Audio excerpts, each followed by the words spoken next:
ភិបាលខណ្ឌពោធិ៍សែនជ័យបញ្ជាឲ្យរដ្ឋបន្តឹងការអនុវត្តគោលនយោបាយភូមិសង្កាត់មានសុវត្ថិភាពដោយផ្ដោតសំខាន់លើការងារអធិភាពចំនួន3លោកសកច័ន្ទកញ្ញរិទ្ធអភិបាលនៃគណៈអភិបាលខណ្ឌពោធិ៍សែនជ័យនិងជាប្រធានគណៈបញ្ជាការឯកភាពរដ្ឋបាលខណ្ឌនៅរសៀលថ្ងៃសុក្រទី27ខែកុម្ភៈឆ្នាំ2026បានអញ្ជើញជាអធិបតីក្នុងកិច្ចប្រជុំប្រចាំខែកុម្ភៈរបស់គណៈបញ្ជាការឯកភាពរដ្ឋបាលខណ្ឌដើម្បីពង្រឹងសន្តិសុខនិងសណ្ដាប់ធ្នាប់សាធារណៈ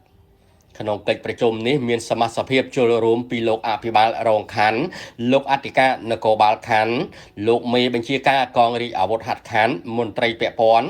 និងអាជ្ញាធរសង្កាត់ទាំង7និងលោកស្រីមេភូមិទាំងអស់ក្នុងមូលដ្ឋានដែលត្រូវបានរៀបចំធ្វើឡើងក្នុងគោលដៅជំរុញនិងរឹតបន្តឹងការអនុវត្តគោលនយោបាយភូមិសង្កាត់មានសុវត្ថិភាពដោយផ្ដោតសំខាន់លើការងារអធិភាពចំនួន3រួមមាន1ការបង្ក្រាបបទល្មើសគ្រឿងញៀនការពង្រឹងការស្រាវជ្រាវនិងបង្ក្រាបរាល់មុខសញ្ញាចែកចាយនិងប្រើប្រាស់ក្នុងមូលដ្ឋាន2ការលុបបំបាត់ល្បែងស៊ីសងការត្រួតពិនិត្យនិងចាត់វិធានការច្បាប់ចំពោះទីតាំងល្បែងស៊ីសងខុសច្បាប់គ្រប់ប្រភេទ3ការទប់ស្កាត់ក្មេងទំនើងការពង្រឹងសកម្មភាពល្បាតនិងអប់រំដើម្បីកាត់បន្ថយភាពអនាធិបតេយ្យនិងការបង្កចំនួនក្នុងសង្គម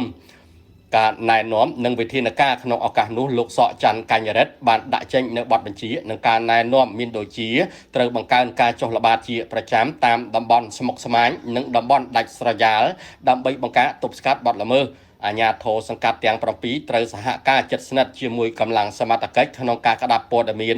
និងកំណត់មុខសញ្ញាឲ្យបានច្បាស់លាស់និងត្រូវមានវិធានការម៉ឺងម៉ាត់និងគ្មានការយោគយល់ចំពោះទីតាំងល្បែងស៊ីសងនិងករណីគ្រឿងញៀន